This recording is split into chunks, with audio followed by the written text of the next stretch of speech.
All right, everybody, here we go. Time for another episode of the Pulse of Fins Nation. I am your host, Louis Sung. I am joined by Ron Caneff. I am joined by Chris Early, otherwise known as Duke. We are here and ready to rock and roll with another episode for you guys. You may be listening to this afterwards with the 3 Yards Per Carry podcast feed. You can get that on Spotify, Apple Podcasts, and Ron's the expert on all things podcasting. I don't know where else you can get it, but you can get it pretty much everywhere.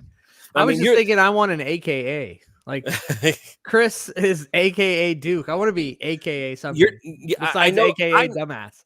No, I know who you are, sir. All I need to do is get Chad Ronneman back on the show, and I know exactly who you are. What is it? The Dr. Love?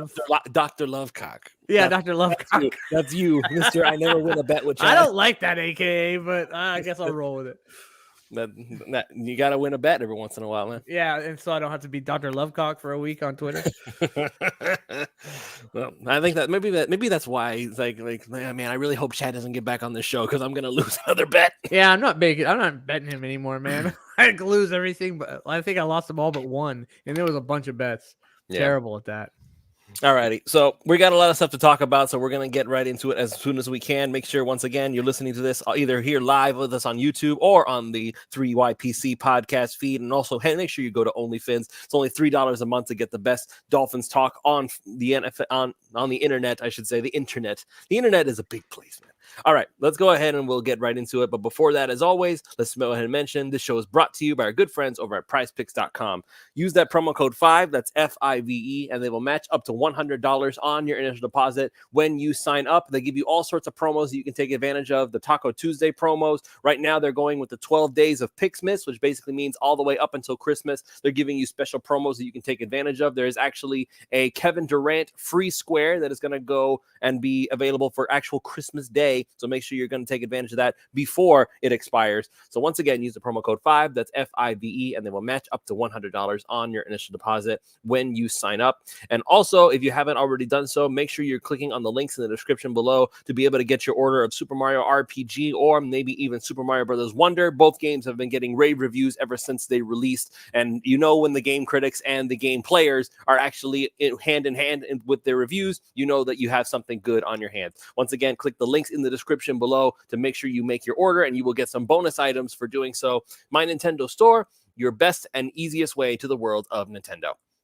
All right, so I see Duke has had to walk away for a moment, but we'll go ahead and get him back in here in just a moment. So the real thing that I want to talk about really quickly here, the Miami Dolphins, obviously, they have their biggest tests coming up because this is the part of the season we were all looking at and saying, oh my gosh, we really need to be in a really good place as far as our record goes if we're going to make the playoffs, because look at who we have. Which I think we are. I mean, I think, yeah. One last minute meltdown and we'd be what, 11-3? I mean, but 10-4, I think we're in really good shape.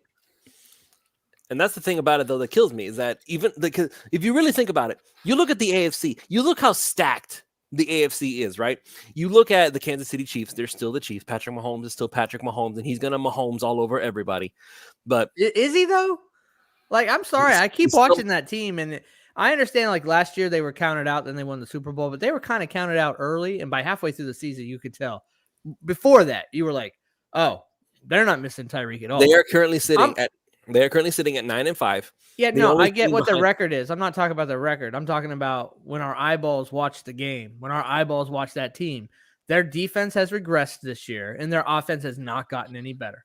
It's been struggling, and it wasn't even pretty against the Patriots, and they're a 3-win team. So I'm just saying, I don't know that Mahomes is going to quote unquote Mahomes over everybody. That's my only point. I'm not like super nervous about that team. I don't even think they're as good as when we played them in Germany. I think they've just been regressing slowly. Now, can they get it back? Yeah, but all right, go ahead. Sorry, I'm sorry, Louis. I interrupted you. I just wanted to add that point that team just doesn't scare me right now. No, I get it. On paper, it doesn't scare you, and when you watch the film, it doesn't scare you. Yeah, when I watch the games, I don't know anything about on paper. I'm gonna get into all on the games now. I'm gonna get into some conspiracy stuff here now, because here's what I'm thinking: Patrick Mahomes threw an absolute temper tantrum over the fact that Kadarius Toney was caught offsides. He blew a gasket. He even got Andy Reid to come out and say things, but got them both fined for publicly mocking the officiating. Yeah. And now all of a sudden, there's this increased emphasis on offsides for offensive players. I said this last week, but I know you weren't feeling well. Really weren't here. There was 12 of those penalties called already this year before the KC game. This is something they've been emphasizing since the beginning of the season. If a wide receiver lines up woefully offsides like Tony did and doesn't look over to the ref to get some guidance, says, hey, am I good? Because remember, the ref is further down line. So it's easier the further you are down line to tell if somebody's offsides versus if you're closer to the ball, it's a little harder to tell, honestly. And that's why they're able to look over.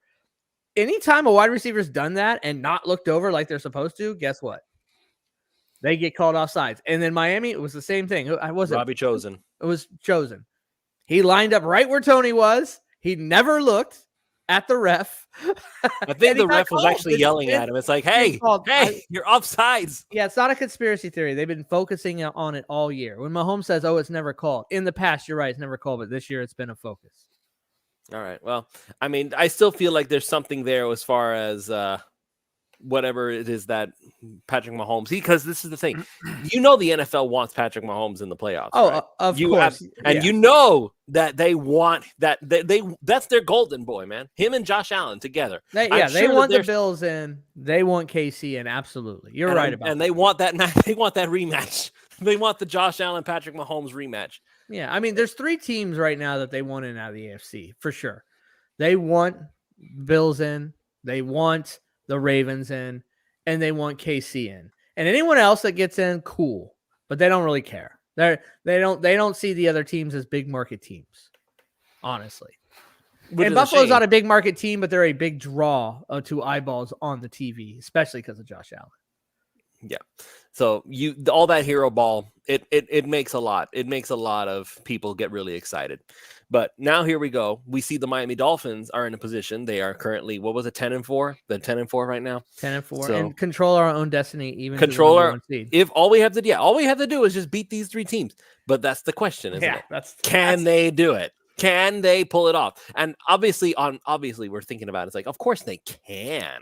When Tony Romo says this team can win the Super Bowl, then I gotta feel like we can. But you know what? I'm gonna disqualify that. I'm gonna disqualify that comment because as the Dolphins were on 20 seconds, as the Dolphins were 20 seconds away from shutting out the New York Jets, which they eventually did. Yes. 20 seconds away. He goes in to say, man, if the Buffalo Bills make it into the playoffs, man, they can be a really dangerous football team. It's like, Buffalo's not playing. I know. Why are you doing this? Yeah, Buffalo, it was coming up in about an hour, and he had his lotion ready next to the bedside to watch Josh Allen. I get all that. He can't get out of a freaking he's going to mention Josh Allen no matter where it is, what's going on. He's probably ordering dinner with his wife. Yes, I'll take a steak. I'd like it medium, please. And Josh Allen. I mean, this dude never stops talking about Josh Allen. So it's not a big deal. I'm just saying, if Tony Romo says something good about the Dolphins, he's been even if it like hurts him, it physically hurts him. Yeah, exactly. But Dolphins, he's right though. The Dolphins have, and I felt that way for a month. The Dolphins have as good a chance to go to the Super Bowl this year as any AFC team. That's just the truth. None of the teams in the AFC are like San Fran. They're the only San Fran this year is San Fran. There isn't an AFC San Fran. Oh yeah, they're basically we're all kind of like the 3-4 good teams. I really think it's 3: KC, Baltimore, Miami are kind of there, and and then the Bills are kind of right there too. That's the problem, but they just have they have ground to make up. They have no room for error, and we still get to play them. All right, Duke. I'm sorry. It's been 10 minutes, and you haven't even gotten to say anything yet. How are you, sir? Oh, I'm fine. Yeah, the AFC's crowded. I'm going to disagree with Ron slightly and say, let's make a bet on it. No, I say that they would like to have Miami in the playoffs because Miami does have a strong social media following. I do believe that it would get TV ratings, which is what's important to them. So what they don't really want is like a Browns-Jags AFC Championship game. But I think the Dolphins would be one of those teams that they would make money off of it. That's what's important. They make money off Josh Allen. They make money off Lamar. They make money off Patrick Mahomes. I think they would make money off the Dolphins. Man, I'm telling you right now, though, if it was a Dolphins San Fran Super Bowl, and then you got Marino there for the Dolphins, and you got You got Montana there for the Niners, just that old time in 1984. So cool. Exactly. I mean, it could be marketed very well. So that's the key is who can you market? And Jacksonville has Trevor Lawrence. That's their biggest marketable player. But Miami has several people that would absolutely, they could make money off of by having them make playoff appearances. So they would want Miami to make the playoffs, which Miami, all they have to do is win this week. They win and they're in. So it's one step at a time, but just one way or another. So that's the current playoff situation, is that regardless of whatever happens after that, if the Dolphins win against the Cowboys, that's it, they're in? Yes, Miami wins, they are in the playoffs. If Miami wins and Buffalo loses, they win the division. And there's some other like crazy scenarios that are out there. And you can find this on NFL.com. So I'm not going to go dig that up. But essentially, Miami wins, they're in the playoffs. Miami goes to Baltimore and wins, they win the division. Miami beats Buffalo week 18, they have home field advantage. So, and the first week bye. Yeah. So they get basically everything that they would want. So they've just got to win. And I want to say our own destiny, baby. And I want to say this. So, Lewis, I know what made you sick, because it made all of us sick. I wish you were right, Duke. I wish you were right. I wish it was what you're about to say. I wish it was true, but go ahead. It's not true, but go ahead. But whatever was going wrong with you, that did not help matters. It did not. No, I was miserable on that. So Ron and I get on here Tuesday night, and we're licking our wounds, and we're trying to glean any bit of positivity that we can from that debacle. And the one thing that I think we both agreed on was this was a learning point, that this was a game that they almost like a kick in the pants that they needed. This might be the best thing that could have happened to Miami. Exactly. I was thinking that leading into this past Sunday. I wonder if it's maybe the best thing that could have happened to them. It refocused them right at the right time. I think I'm kind of stepping on it here, Chris, of what you're saying, but I think I feel where you're going with it. That's exactly it. And the players hit on it. Bradley Chubb was interviewed by Cameron Wolfe, NFL reporter, after the game, and he said, we were not going to let what happened to Tennessee happen again. So he even said, yeah, I had that dumb penalty that cost us, but we were not going to allow this to happen again. I think the team kind of got out over their skis a little bit. And they were like, hey, look at us. We're big and bad. We're the number one in the division. And they got humbled. And sometimes that's what happens. Lewis, you mentioned that in the pregame or one of those games, pride goes before a fall. And that's what happens.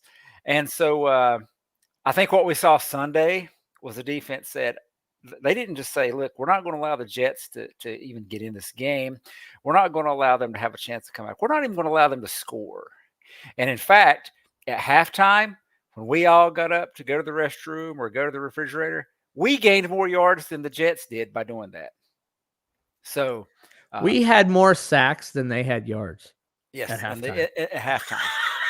So that's awesome. So yeah, that was the defense came out. I don't care what the offense did, and we were injured all over the place, and Tyreek Hill wasn't in, and we still had a good day. Yeah, Tua did this, and the running game wasn't. It didn't matter. This game was not about them. This game was about the defense needing to say, hey, this team is bad and we can shut them down. And they did so in a fashion that was, I tried to look this up today and I ran out of time to get all the teams, but I've only found one team thus far that had less yards in a game than the Jets did. And that was the Tennessee Titans versus the Browns, had 94 net yards. The Dolphins allowed 103 yards in an NFL game. 103 yards in an NFL game. That's like, I mean, you have quarterbacks that throw for, if a quarterback throws for 103 yards, that's like a really bad day. That was the total yardage that they allowed. That's Madden rookie mode. Like when you're playing like the scrub team on Madden, like, hey, I'm going to hold them under 50 yards. That's what they did. And so I think the Tennessee game kind of was the kick in the pants that they needed to say, hey, let's not let's not pat ourselves on the back just yet. Let's go out here and take care of business. And so moving forward, I like what this team's going to do. I don't think they're going to get, after week 3, they had the shirts, why not us? And they go get humbled in Buffalo. They go to Tennessee, they're thinking, yeah, we're big and bad, and they get humbled. So I think they know every week from here on out, every game is every game's like a playoff game. It's win or go home. Yeah. And even though it's not, win or go on the road, more like it. Yeah, it is win or go home for this team. And they know everything they want is ahead of them if they focus. So I have not watched Hard Knocks from last week. Me neither. I'm going to watch it tonight. I was waiting for this Jets game. I haven't watched it yet, and I'm not going to have time to watch both because I will fall asleep. But I'm going to watch this one, and I may not watch the other one just because. But yeah, that was so. What we said came true. This was their motivation. This was their wake up call, and I like that moving forward. And in a sense, I'm glad that the Jets game happened when it did, because I don't necessarily believe that there's such things as get right games in the NFL. These are professional athletes. This is not, Alabama playing Western Carolina or some, D2 school or something like that.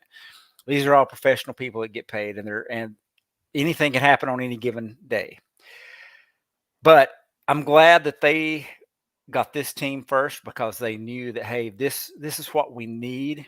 We need to get right. And it was a team that you can kind of do that on. And they've got 3 tough games coming up that they can't look ahead. So I think McDaniel pretty much gave the team permission to say F off if they ask about any game besides the Cowboys. Yeah. So, had the Cowboys game happened Sunday, and even if the Dolphins win, they might say, well, let's look ahead to that Baltimore game because that's got some division, No. They got the team they needed at the right time. Now they can focus on each week. Let's play this. This is a good team. They're 10-4 coming in. Let's take care of them, and then we go to Baltimore and we'll take care of them. And it's a 0-0 1 week season from here on out. So yeah, I just recall I was thinking about that earlier today. I was like, yeah, we kind of talked about that, and then I saw that interview with Chubb, and I was like, yeah, that's what he said. Right now, what the Miami situation is, they're going to be facing Dallas, and that's going to basically be, you're looking at yourself in a funhouse mirror. Like, this is the exact, you're looking at yourself. This is a warped reflection and NFC are like of your. They're the Dolphins of the NFC, and we're like the Cowboys of the AFC. You're 100% right, Lewis. So now here's the question: people have been calling this the Fraud Bowl. Like, who are the real frauds here? Is it the Dallas Cowboys or is it the Dolphins? Now, the Eagles. Okay, that's a different question, and I'm sure somewhere Scooter Magruder has his radar on now. The Chiefs. Okay, the Jags were never a thing. What, the prince who will be promised? No, the Jags were never a thing, man. Listen, Trevor Lawrence, who got hit in that game and went into concussion protocol like 3 days after the fact. So I don't even know what's going on, man. I don't want to get on a rant about the witch hunt that was the concussion stuff last year, but Teddy it absolutely was. Didn't wobble. Yeah, but it was a thing. He's knocked out, so they're tied in their division. It's a 3-way tie. Now they have the tiebreaker over the other 2 teams, but one slip, and they may not even make the playoffs. You talking about Dallas? No, I'm talking about Jacksonville. Oh, yeah. So, yeah, because they actually have 2 teams kind of hunting them in that division. Yeah, and so the Texans, I don't know who they play. They play the Browns this week. That's going to be a good game. Yeah. Indianapolis, I don't know who they have. And then the Jacksonville Jaguars, they play, is it the Lions maybe? The Bucks. So anyway, it's going to be a wild division, and it could come down that it's possible that the team that was leading the conference, a few weeks ago, could be out of the playoffs. So yeah, it's also a lesson for the Dolphins. Hey, look, this could be us. Yeah. Let's not let it be us. Yeah. I don't know. There are already still people coming out and saying publicly, yeah, no, the Buffalo Bills are still going to win the division. They're going to run the table, and the Miami Dolphins are going to completely fall apart. Like, there are people expecting it to happen. They're expecting Miami. Well, they want it to happen more than they're expecting it to happen. They're hoping it happens. Right, but a lot of Fins haters. The fact that they even are allowed to be in the position to even predict something like that, it's because we lost the Tennessee game. It's because we haven't beaten anybody with a winning record. We lost the Tennessee game. If we win the Tennessee game, we will have already won the East, wouldn't we have? Or would we still need one more? We'd need one game. Yeah. So yeah, that Tennessee game hurt. Yeah. In regards to the division and especially the conference. But again, sometimes you need that, and it maybe gives them extra motivation. I mean, I feel like if you could have escaped. Just knowing with your tail between your legs, we almost lost that game. That definitely would have been better. Still would have been enough. It might not have been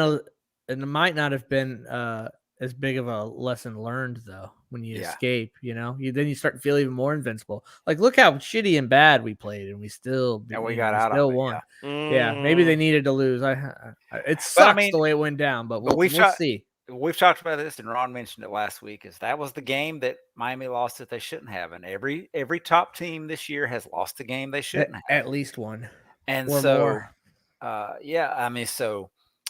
It's it is what it is with that Tennessee game, and I don't want to focus on that too much because it's in the past now. We can talk about the Jets, and really, it's not even much fun to talk about the Jets because that game was so. How about that game Bradley Chubb had, man? That guy is a monster. I don't know if somebody picked him for the hero, but that dude, he played like everything was his fault. Like he probably had that chip on his shoulder all week. Like, we lost that game because of me. It's my fault. And he was like, I'm not letting this dude or these dudes take over and win this game. He was all over the field. And he knows too, if you think about it, if you just talk about just this past game, and you include Baker and Phillips, we were down 5 starters. So it was like Bradley Chubb said, I'm going to put this defense. And you see quarterbacks put an offense on their back. Like, Bradley Chubb put the defense on his back.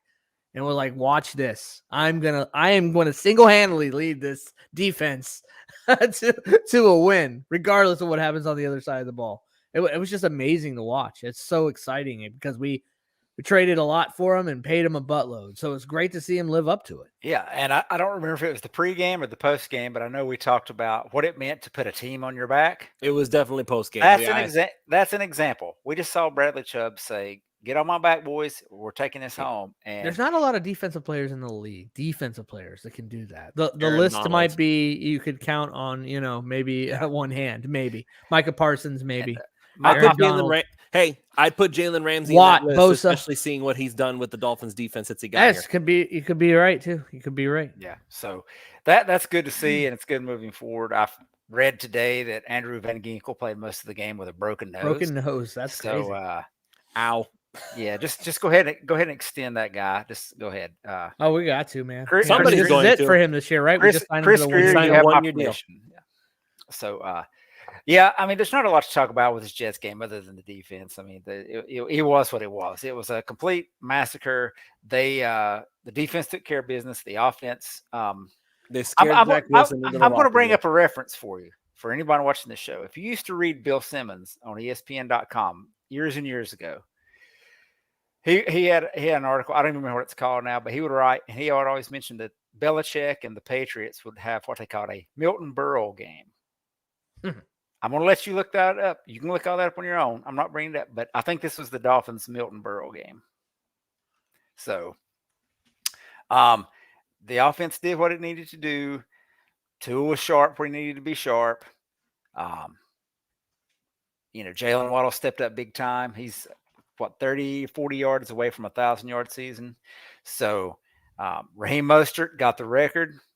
He was being replaced every possible free agent and trade bait that came up, and he's only gone out and scored more touchdowns than any Dolphin ever.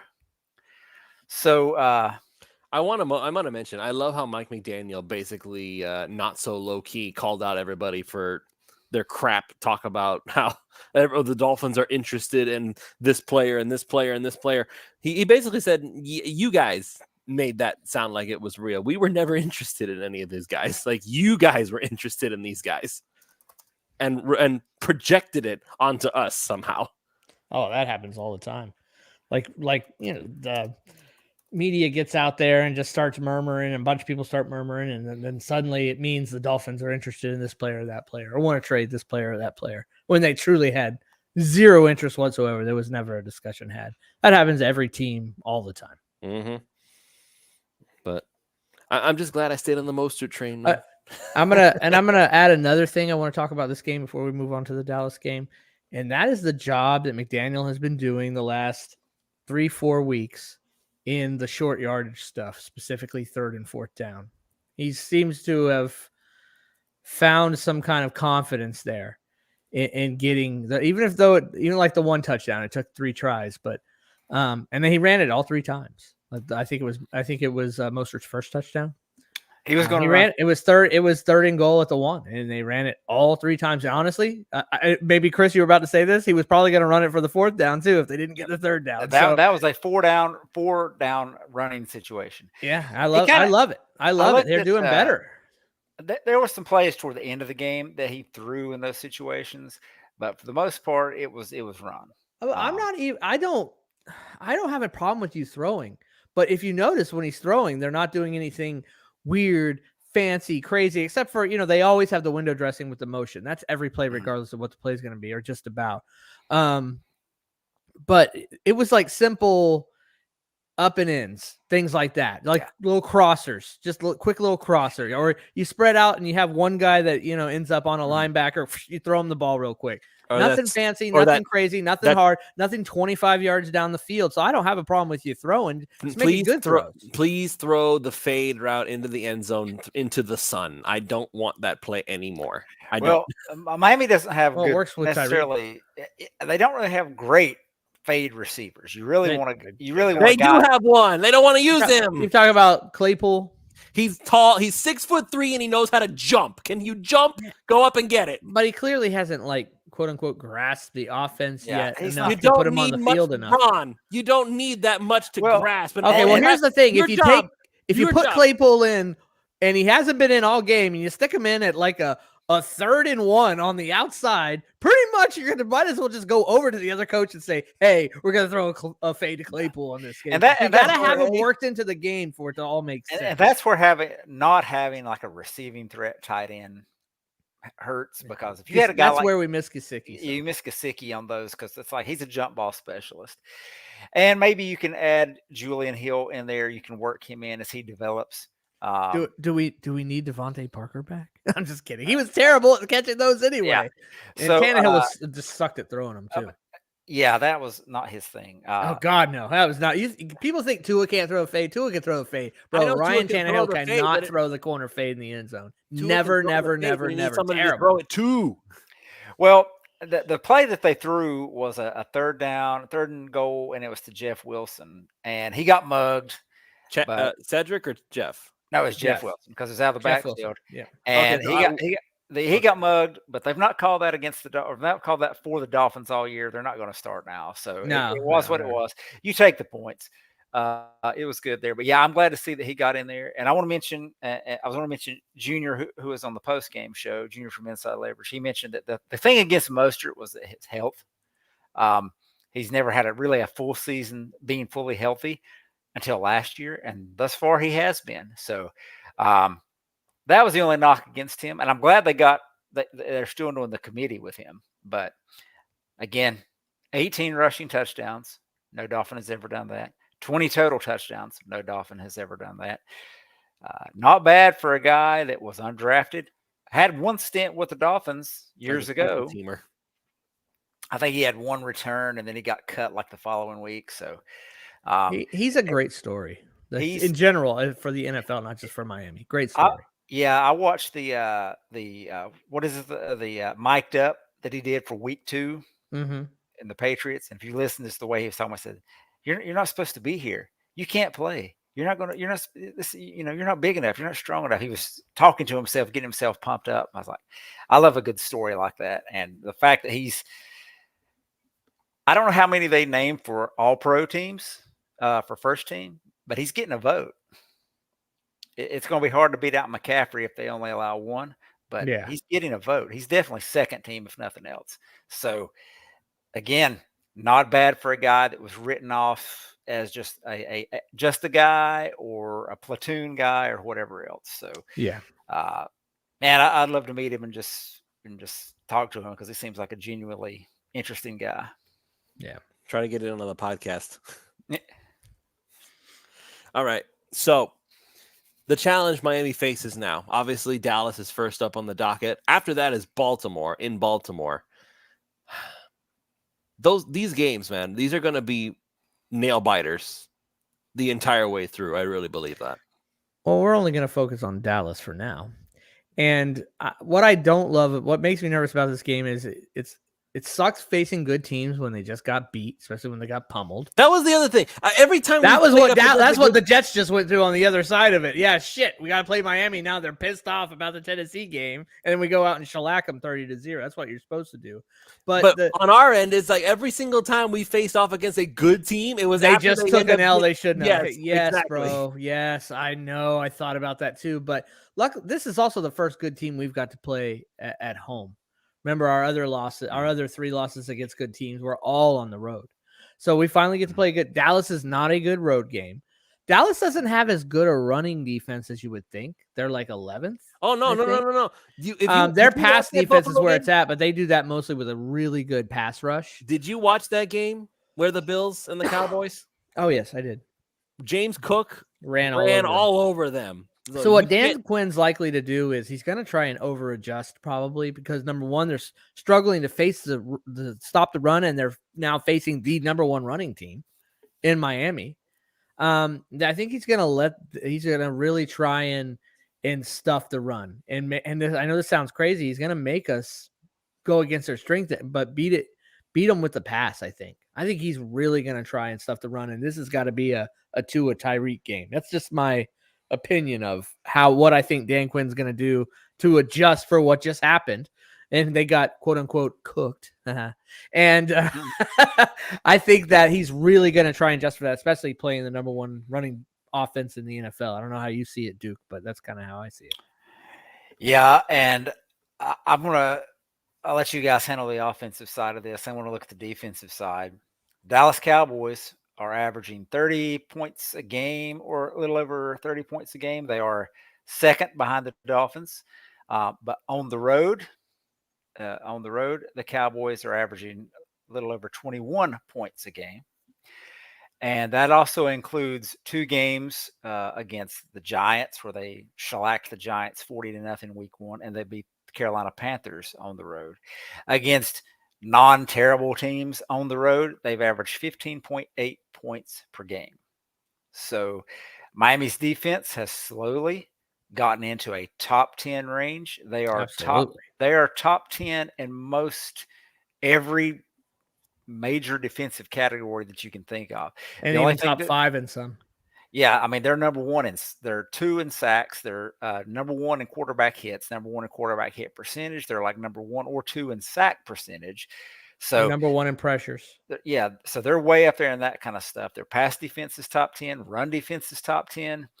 And that happens when you play a lot of crappy teams, but it's 14 games in. This is where it is now. Yeah. So they've slowly built that up. So this is not a situation where it's like, well, we've got like the defense was last year where they're bottom tier and the offense is going to have to carry them along. This is Dallas going up against another good defense on the road. Now it's going to be an evening game. They're not going to be out there in the hot sun, like a 1 o'clock start, but it's still going to be hot. It's a road game, and they're averaging less than 3 touchdowns, less than 17 points. It might not be that hot. It really might. It's been pretty nippy. I don't know if that's as big a deal for them too, being there in Texas. I don't know. I don't know how Dallas weather is, but Dallas is colder than Florida. I'm sure it's colder, but I didn't know. I didn't know if it got hot during the summer. So the defense, defense needs to play like the defense has been playing. And I think led by Chubb and led by guys like Van Ginkel and Ramsey. And we're going to get guys back. I hope Holland and Elliott are both and back. See, you can get by on a crappy Jets team playing with your backup safeties. and backup corners and all that.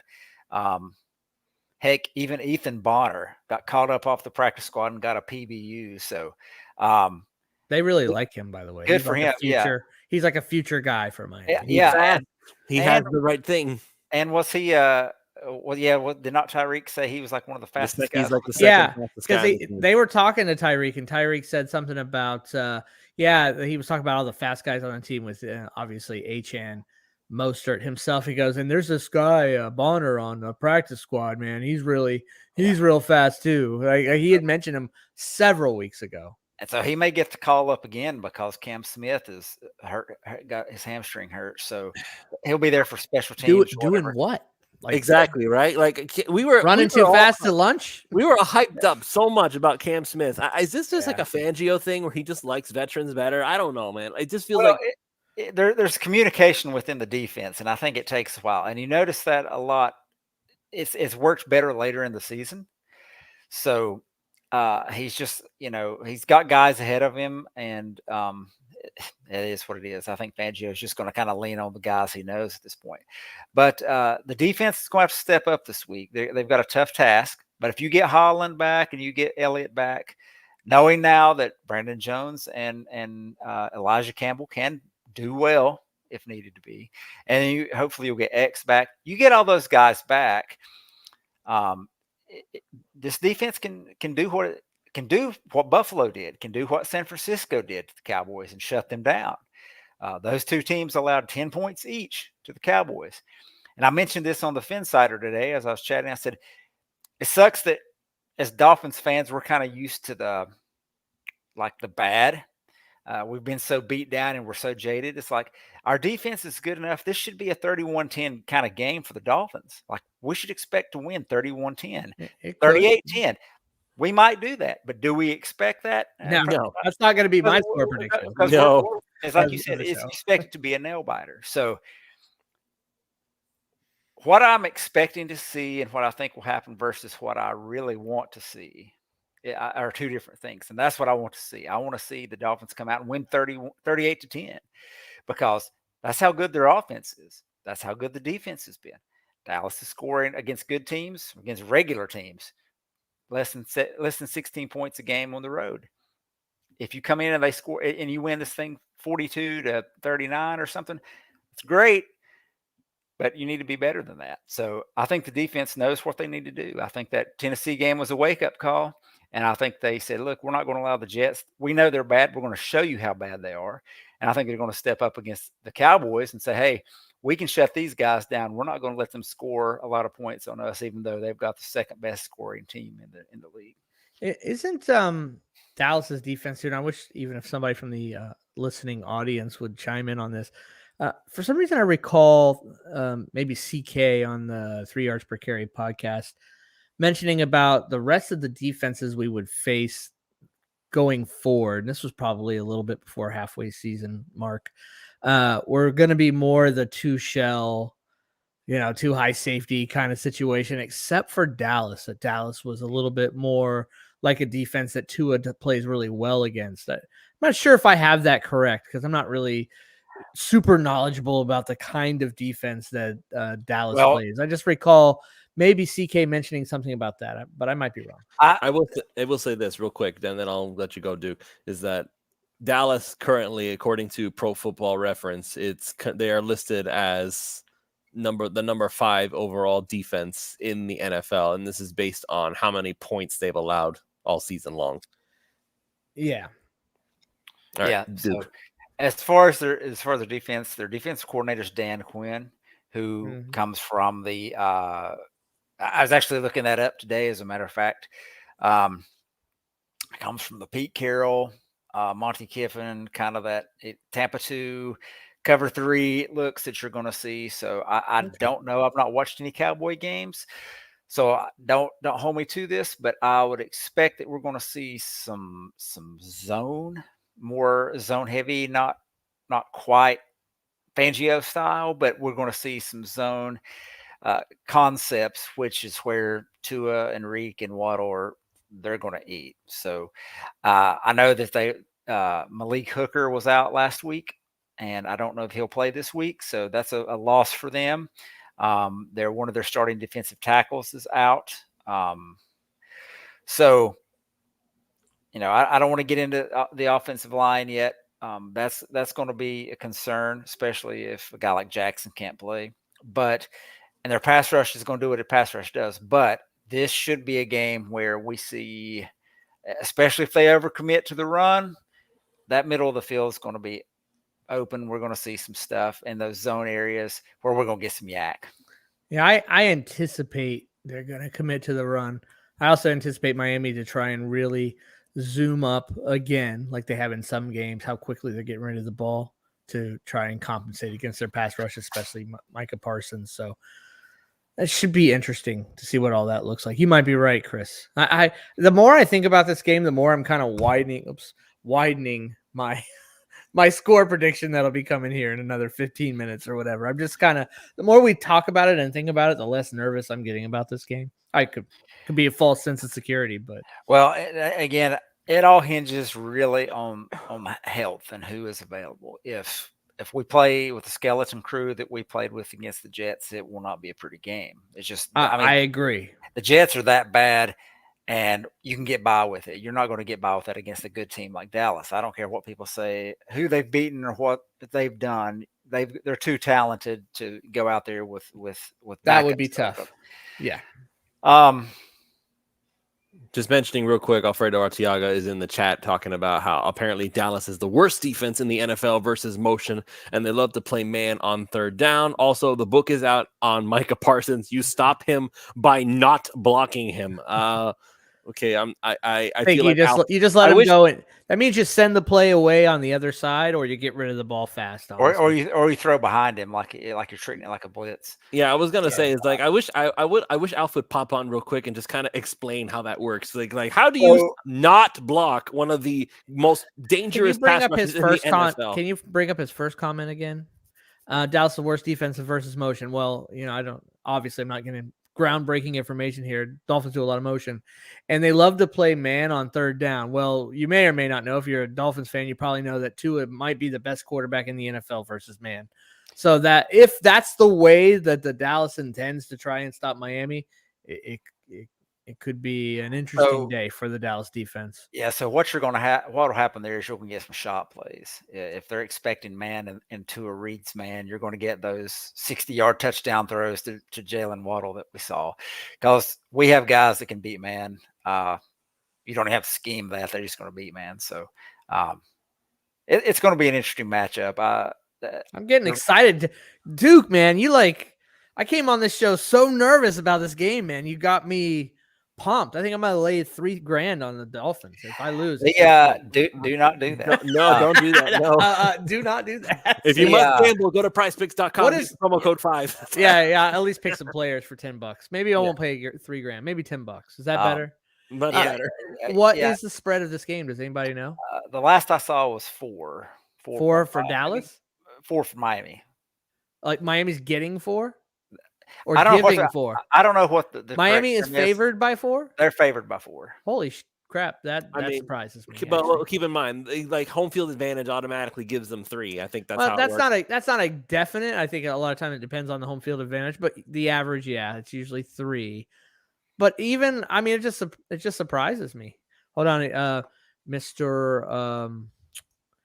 Wants me to give him the link.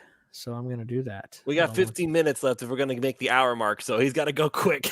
Hey, it's his rule. If he wants to break it, he can break it. He's our boss. This is the truth. This is true.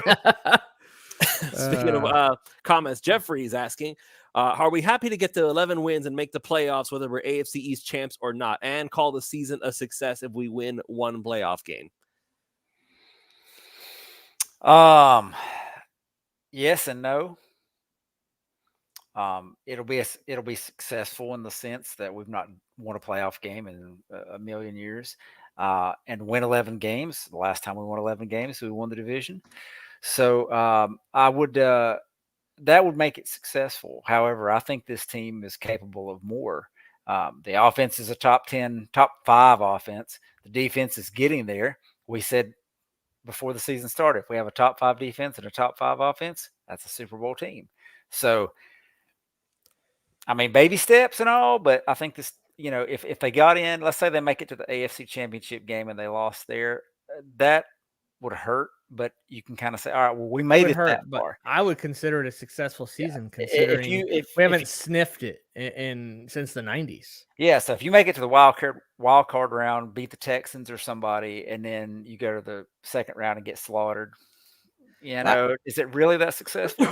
The last time we won a playoff game was versus Peyton Manning, actually, believe it or not, in 2001? Was that what it was?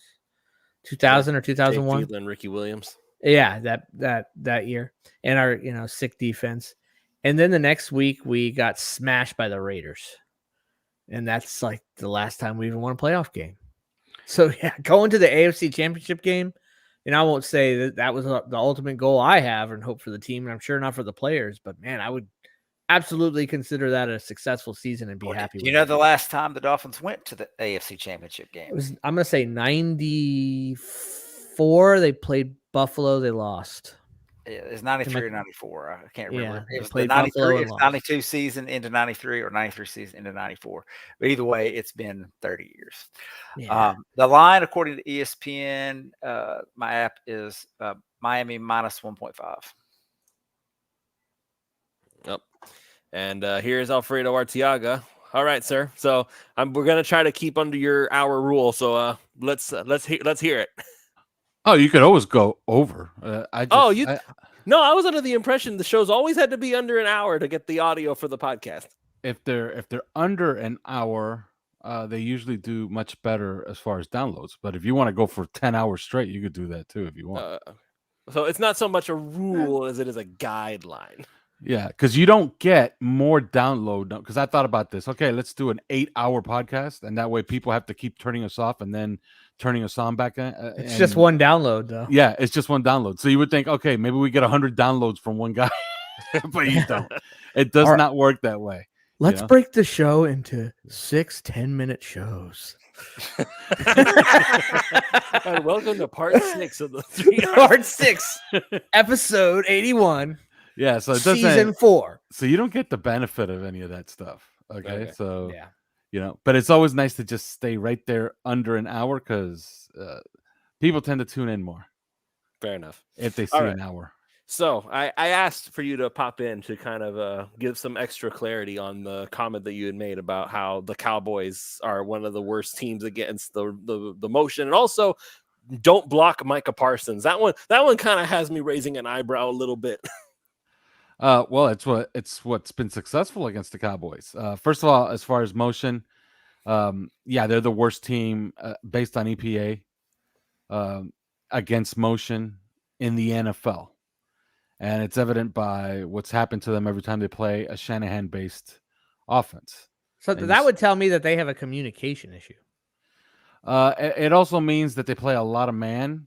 And when you get guys running across formations in man, because you're motioning and then you're remotioning and then you're doing an exit motion, it tends to screw them up. And then they do have communication breakdowns in that regard. And they're just not very good in zone. Remember who Stephon Gilmore is, okay? He came in the Patriot system, and he played 1,000 years under Bill Belichick, and he was a man corner his whole career. Deron Bland was a man corner his entire career. So, these guys want to play man, and they're just not good at playing zone. So Miami should see some man. If not, they're going to see a team that's just not too keen on playing zone. And that's kind of what they went to against the Bills, because they refused to take a safety off the field. They refused to get rid of their light boxes against Buffalo. And they decided, okay, we're just going to combat this running game by just playing a little bit more zone, so that way we stay home. And we're not taking these safeties off the field. And Buffalo said, are you seriously not going to add anybody else to the box? And you're not going to take these safeties off the field? We're just going to keep running the same play, and you're not going to stop it all game. And that's how a team beats another team when their quarterback only throws it 15 times in a game and only completes 7 for 94 yards. Oh, is that what Josh Allen's stats were? That was 7 of 15 for 94 yards. Those are Josh Allen's stats. Yes. How many yards did Cook have? 200? Yeah, it was way over 200. Was it? Oh my Yeah, God. I didn't realize it was that much. 100. I think it was 179 rushing yards and then 30 something receiving yards. I know because he single handedly kicked my fantasy ass. He had a career game. Yeah, but they ran for, was it 260 as a team, something like that. That's a big day. I mean, it's no 300 like Miami, but it's a big day. 266. Yeah. Oh, is that what we had? 266. That's what Buffalo had. That's what Buffalo had. Oh, okay. 266. What did Miami have in the Broncos game? It was like just shy of 350. Oh, 350. That's right. Yeah. It's no question of who had the most dominant offensive showing. Although I'll say this, the Raiders got pretty close. The Raiders racked up those touchdowns too. That was crazy. Yeah, you know what's interesting about that Raider game? They scored 63 points, and they had less than half the yards Miami had against Denver. Yeah. So that was an impossibility, how they scored 63 points with only like 350 yards of offense. Like, that's impossible to do. Miami, when they scored 70, they had 750 yards of offense. It's crazy. What was that? The third highest ever or something? Yes, something like that. No, I think it was 726. Yeah, there it is. I looked it up, and Alabama Crimson Tide has had some pretty good offensive outputs, right? It would have been the third greatest offensive output via yards in Alabama Crimson Tide history. And they get to play McNeese State and Jackson State and all those other. Yeah. What if Tua had any of those? No, he did not. But Bama didn't. It wasn't those because they had a track team over there. It was probably one of the Derrick Henry years. I'm thinking that might have been. Yeah, who knows? It was not. I know that I looked it up and it's not in recent history. Okay. It was back like in the 70s when they had those big blow-ups and Bear Bryant days. Yeah, but you're talking about Micah Parsons. How do you defeat him? You defeat him by not blocking him. You watch what Buffalo did. You run away from him. You leave him uncovered. You let him run the backside, and then you cut him off with your fullback going the other way. It's something that Miami does all the time. Whenever you see Alec Ingold in motion, and then they run away from Alec Ingold, he's cutting off the backside pursuit. So it'll be Alec Ingold hitting Micah Parsons about 15 to 20 yards away from where the ball is going. So you essentially render him useless in the run game. And in the pass game, you put him in conflict. You put him out into space. You put numbers his way to force him into coverage. And if they're not going to force him into coverage, which means that they're just going to play man, then you could just throw underneath him or throw past him because you know that wherever he's vacating, there's going to be spots open. So the book's out on him. The Eagles figured that out last year. And the 49ers just make it a habit of just running their offense away from Micah Parsons and cutting him off over and over again with Jesselnick. And, it's not that he doesn't respond to it. It's just that that's what you do with a player like that. A player that roams that way. You just gotta have checks. And running at him, that could work too. But why involve him in the game when you could just freeze him out of the game completely? Because then when you're running at him, you pretty much have to block him. He's going to be blocked by two people. So it just makes it harder. Better to use your resources elsewhere and just go away from him. You're right. Mm-hmm. All righty. So we'll go ahead and we'll start doing our zeros and our heroes here. Alf, you came in. Let's go ahead and get you first. Let's do your zero hero. I know your score prediction is saved for the pod, but let's do your zero and hero. If I'm going to say a zero, that's going to be a good Well, question. you love doing offensive line grading on OnlyFins, so I maybe how many one of the Butch Berries? How many Butch Berries? It's like how many times is Ike beaten by Micah Parsons? Man, if I had to put a zero on this, look, Liam Eichenberg is going to probably try to give it a go, but he's hurting. Okay, he's going to be playing in some type of pain. The way that they're going to play against the Cowboys, tight ends are going to be essentially useless against them. You're going to want to accentuate your backs because the run game is going to be heavily involved, and your receivers are going to be heavily involved. So I think the tight ends are going to be pretty much a non-entity. They're going to be, like I said, they're going to put them a lot in cutoffs. So they're going to be blocking Micah Parsons way away from the football. So you're not going to notice them too much on this day. And Hero, man, I think they're going to see man. How can you not say Tyreek Hill? Is Tyreek ready to go? Yeah, he's going to play. He's playing. No, I have no doubt he's going to play. But is he going to be the cheetah, or is he going to be more like a leopard today? He was fine against he would have been fine against the Jets too. They just held him up because they could. They're also getting a few more guys, spoiler alert, back this week. Okay. So it's going to be a much healthier team. You guys back. Are we referring to the guys like Holland and Elliott, or are we referring to yes. Okay. Yeah, I was going to say. They could get both cornerbacks back. I know that Robert Hunt's going to try to give it a go this week. And if not, he's expected back next week. But I know Xavier Howard's playing.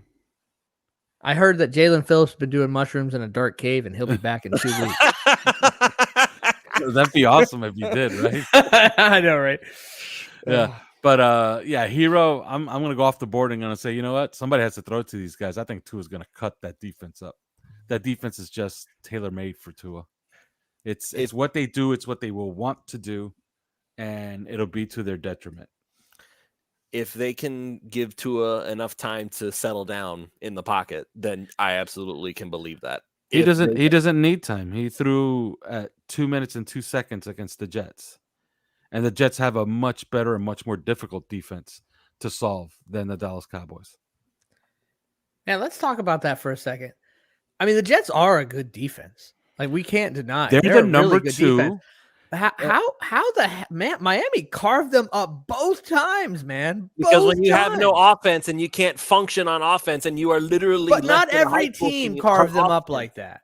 Like, I get that, but not every team did that to them. Eventually, they had plenty of competitive games and even won some games. And we just treated them like a college team. It's crazy. Miami's offense is good, and the Jets' defense was beyond exhausted and emotionally dead inside. They don't want to play anymore, man. Or were They're they done. Or they don't want to play anymore. They're like, even we're week done. 1. Just give us our paycheck and we want to go home. They weren't the Baltimore defense they promised. They're the number 2 pass defense and the number 5 defense overall, the New York Jets. So they're pretty good. Just like sliced and diced them like nothing, dude. Miami held the ball for 36 minutes and 21 seconds. I'm telling you, they did not want to play anymore. They're like, yeah, our offense can't score. There's no point in us going out there and doing anything. We can't do anything. Like, we'll do our damnedest to stop the other team from scoring points. But we know in the back of our minds that in 5 minutes we're going to be back out there because nobody knows how to be able to move the football on offense. That is just demoralizing, man. At some point, it's like, I give up. There's nothing left to talk about. And you also got to realize Miami had a scoring drive in this game. It was one play. So one possession Miami had was one play. How many seconds did that take? Like 10? So, so they just possessed the ball, and the Jets just they were wore down. And by the time the Jets were wore down, it didn't matter. The Dolphins put in Mike White. So it kind of reminds me, Lewis, what you're talking about, how I've heard Channing Crowder a long time ago. I heard this from his own lips, by the way, say they used to go up to the offense before the game to Chad Henne, like, can you guys just give us 13 points? That's all we need. We're gonna hold these guys. We just need 13 points. I just kind of feel like the guys on the Jets are going up to Zach Wilson. Can you just score 6 points? We'll hold him to 3, but just gotta score 6, man. That's hilarious. When you hear Channing Crowder tell that story, it's so funny. I would say this, that I feel sorry for them, but they're the Jets, so I don't. But that offensive line is what the Dolphins' offensive line used to be like for many years. And I don't envy them that. And I mean, Zach Wilson's not a good quarterback, and Trevor Siemian's not a good quarterback. And Tim Boyle's not a good quarterback. But I mean, what do you expect that guy to do? He snaps the ball hits him in the hands, he looks up, and there's 3 dudes and there's 3 dudes in the opposing jersey bearing down on him. What do you expect him to do? Yeah. I mean, we said that for years with Tannehill. We said it before Tannehill. We said it with Tua. It's like, you've got to give the guy a minute to, catch his breath, and he wasn't.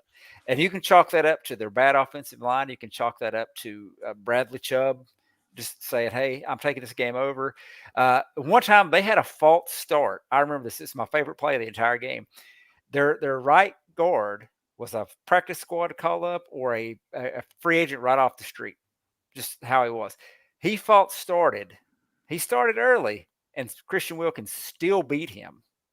That was just ridiculous. Like that, when I saw that, I was like, okay, these guys suck that bad that you can start early and still get beat. And I'm not talking about like, no, everybody moved. He was only slightly early, and Christian Wilkins got the swim and just went by him. And then the whistle blew. I was like, at that point, just let it go, man. It was over. So, who was on the floor just looking at the ref like, oh man, you're really gonna make me play this run again? I love that look. So it was, yeah. So their offensive line was bad. So as a Dolphin, as beat up as our offensive line is right now, I appreciate the fact that it's not as hideous as that offensive line. Fair enough. Very effective. Not even close. And right. if you remember that sack fumble where Zach Wilson gets his head taken off by Bradley Chubb, they were in 22 personnel. They brought in 2 tight ends. They had a fullback in the game, and they were going to try to do a shot play. And Miami responded by bringing in their 52 personnel, which is Raekwon Davis at nose tackle, both tackles, Sealer and Wilkins, covering each guard. And I believe Wilkins was in the B gap. And they had the 2 edge players in Van Ginkel and Bradley Chubb. And whenever the Dolphins play their 52 front and Raekwon Davis occupies a center and a guard, because he's just going to shoot that gap. He's going to shoot the A gap on either side, and you're going to have to use 2 guys to block him. That's going to leave both defensive tackles, not one, but both defensive tackles, one-on-one with either guards or tackles. And you still have to account for Bradley Chubb. There's just not enough people to block all those people. So, and with Jalen Ramsey back there, you can't just hook it up to your number 1 guy and hope that works out. And the funny part of that was Christian Wilkins was over celebrating the sack, and I don't think realized the ball was out. And no, so Sealer was already down and the whistle blowing, and he's over there doing his sack celebration, which is kind of funny. And it's just that's how it goes. Some of those games. It's funny because it went out well. If that had been a bad thing because they were celebrating before the play was over, we would have been really upset with Christian Wilkins. Well, I mean, it was they were inside there. Yeah, they were inside their 10-yard line. So even if, you know, he didn't realize the ball was out, he just doing his thing. Had they doing that on like the Dolphins 30-yard line, yeah, that's a problem. But yeah, where it was, it doesn't really matter much, because even if it's like, oh, the ball is still in play, yeah, they're still going to be in bad spots. So. And let me say this: there is such a thing as just being in a bad situation. There is something there with Zach Wilson that tells me he could actually play this game. Because it's not possible that you play well and then all of a sudden you go to crap the following week. And you do that consistently over and over and over again. I think he's going to be a good journeyman quarterback somewhere else, kind of like a Drew Lock, maybe even a Geno Smith eventually. He's going to, but it won't be there. He's going to be Ryan Fitzpatrick again. The Jets have an uncanny knack for finding Fitzpatricks. All right, Ron, let's get a 0 here and score, sir. All right. My 0 is the Dallas Cowboys. No, I can't cup out like that. Cheating. My 0. I think we have a pretty good game from Mostert, so I'm going to say Achane doesn't really have a very big game. I don't know if they're going to use him as much. I think they're really going to stick with Mostert. It's a big game, and I think the game isn't going to be a blowout, so you're going to see a lot of Mostert. So therefore, I'm going to go with Achane as like my 0, quote unquote. My hero, man, I'm taking the easy one on this one. I'm just going to go with the hot hand. I'm going Bradley Chubb for my hero. I just think he's a man on a mission right now. I really do. I think he's really looking to put this team and this defense on his back. Like, he wants to be that dude. I think he's just pumped to be in Miami. He wants to see us win. I mean, everybody is, but I like Chubb. And as far as a score goes, I'm going to go 29-20 Miami. Okay. Duke? All right. My 0, I'm going to pick Kader Kohou. And the reason I'm going to say him is because I know CeeDee Lamb plays in the slot. They feature him there. And so I think Kohu will just give up a lot of catches and yards just because. I don't think he'll necessarily have a bad game, but I just think his quote unquote stats will just not look as good. Isn't CD Lamb their number one? He is, but he lines up a lot in the slot. So unless Ramsey's traveling with him, it's going to end up being Kohu. Now they'll work around that because I don't know who else Dallas has. And they have Brandon Cooks and Gallup. I think I don't know if one of those guys are hurt. Yeah, Michael Gallup is the other guy. But if they get in a situation where they have CD Lamb on Cater Kohu, Lamb's going to get his wins in that. So I really think everybody else is going to do well. So I just had to pick somebody, and I think he's overall, just statistically, probably not going to have the greatest game. I want to stick for a hero. I want to stick with the guy I've been going with, and that's Raheem Mostert. You score 20 touchdowns in a football season, you're doing something right. You're living right. So I think I think Dallas is going to try to take him away. He had a couple of runs this game that almost broke it and didn't. I think he'll get one of those. I think he'll have a couple of long runs in there, maybe another couple of scores. For my final score prediction, it's going to depend. If Miami plays a clean game, they win this, I think, fairly easily. I don't think they'll play a complete clean game, though. So I'm going to say 31-27 Miami. All right. So for me, I'm personally thinking that we're not going to see as much from Andrew Van Ginkel. I think that, number one, the broken nose he's dealing with, that's going to throw him off. There's something to be said about pain, man. The broken nose, it's not something you just kind of snap back into place and everything's wonderful again. Like, that's going to hurt. I feel like we're not going to see as much from Van Ginkel. I think they might try to I need to check the Emmanuel Ogbah situation, but I think we might see a little less of Van Ginkel. I know Melvin Ingram's probably itching to get back in there, so I'm really activated. And they cut JPP today, right? Yeah, they cut Jason Pierre-Paul. That was I knew there was just something weird about that whole thing. It's like Jason Pierre-Paul when Melvin Ingram's right there. Like that's just a weird move to me. So now they reversed that move. It's like, oh yeah, sorry, we actually looked at the wrong guy on the free agent sheet. We actually wanted this guy over here. Check one key about this game, that offensive line, for my money, is the most talented offensive line in football, much more talented than Philadelphia's. And I'll tell you why. Tyron Smith is absolutely awesome as a left tackle. He's going to go to a Hall of Fame. Zach Martin is the best guard in football, although he's going to come into this game kind of hobbled. Yeah. Okay. Tyler Smith, their left guard, is going to be a stud. He's going to be an absolute star in this league very, very soon. Biadasz is a pretty decent center. And now here is the key to all this. Coming into the year, Terrence Steele was a really good, and I mean really good, upper echelon right tackle, to the point where we wanted to trade maybe a second-round pick, because that's what you would have had to trade for. That was the tender, right? That was his tender, was second-round pick. They decided to pay him instead. He was coming off of an injury this year. For whatever reason, and I don't know why that is or why this is happening to him, he is having an absolutely awful season this year, to the point where he's probably a liability. They have been lining up a certain way the last couple of weeks, ever since Jalen Phillips has been out. You know who's going to be over him for most of this game? Bradley Chubb. So there's a distinct possibility that Bradley Chubb could reproduce his numbers from this past week again this week. That'd be big too. That'd be a big effect on the game. Chubb needs 3 sacks. He needs to get 3 sacks the last 3 games so he can be first year, or not first year, but first team All Pro. What does he have? He has 8.5, right? I know he leads the league. Fumbles. He's got 9.5. He's going to need to he'd have to really pump it up, considering all the. Well, you heard on me. Yeah, I heard your podcast, so you know what I'm saying, Alf. There's just too many numbers for All Pro, for first team All Pro, even for second team All Pro. There's just so many guys. T.J. Watt, Max Crosby. It's just too many players. Yeah, but I mean, we'll see what Chubb does.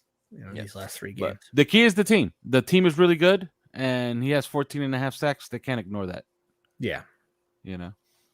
So I've got so with all that being said, I got Andrew Van Ginkel as my 0. Not that I think he's not good. It's just that I just feel like with all the other players, Miami obviously wants to get Melvin Ingram in there. Emmanuel Ogbah still hanging around, and with Van Ginkel, again, broken nose. No, is it going to affect his actual body as far as what he needs to be able to play football? No, he doesn't need to smell in order to play football, but it still hurts.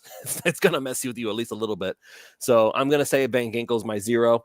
As for my hero, I'm going to stick with the defensive side of things. I'm going to say that Christian Wilkins and Zach Sealer. Can I pick a twofer? I'm going to pick a twofer because I really feel like at this point, like a Bowens and Gardner.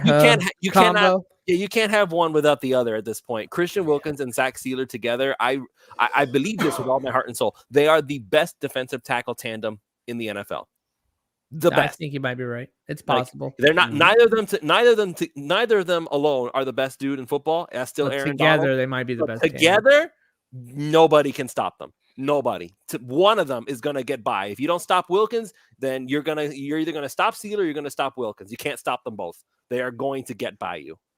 So, but those are my 2 heroes. Is that it's gonna be the tandem of Christian Wilkins and Zach Sealer. I dare anybody to try to come up with a better defensive tackle tandem in the NFL. Just one. I don't think you can do it. So those are my hero. My score prediction. I'm going to do what everybody else has been doing. I'm going to pick it. It's going to be a close game. I just don't have that level of confidence that it's going to be a blowout. I just don't. So I'm going to say Dolphins will score 30 points. Cowboys are going to make it close. I think they're going to get 27. Because something will happen. CeeDee Lamb will get by Kader Kohu or something on a deep route, or somebody will make a mistake in the secondary. But the Cowboys are going to score points. But I think ultimately they're at home. Miami will come out with the win. So that's our predictions. And for Alf's score prediction, make sure you check out 3 yards per carry, which will be coming out, tomorrow? Thursday. It'll be Thursday. My score prediction will be ample. There'll be a pretty large spread in points in between the 2 teams. Well, you're going to be the only one in this group with that. I guess you have.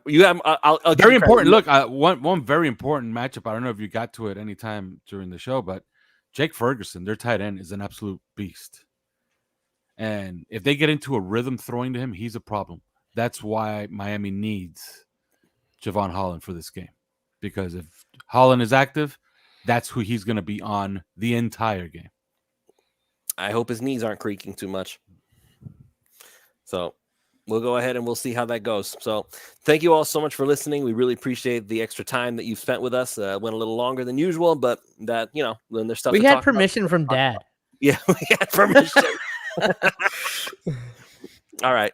So once again, make sure you go to prizepicks.com, use that promo code 5, that's FIVE, and they will match up to $100 on your initial deposit when you sign up. And of course, go to My Nintendo Store, click on the links in the description below of this YouTube video and make your order. You will be able to get bonus items upon making your purchase. Christmas is almost here, so if there's ever a time to do it, now is the time. Your kids will thank you for it. Maybe you'll thank yourself for it, because if you're a gamer as well. That's going to be it for this show. Thank you all so much for listening. And make sure if you're not listening to this live, you're probably listening to this on the 3YPC podcast feed. And for that, we thank you for that as well. We will see you all next time for another episode of Pulse of Fins Nation.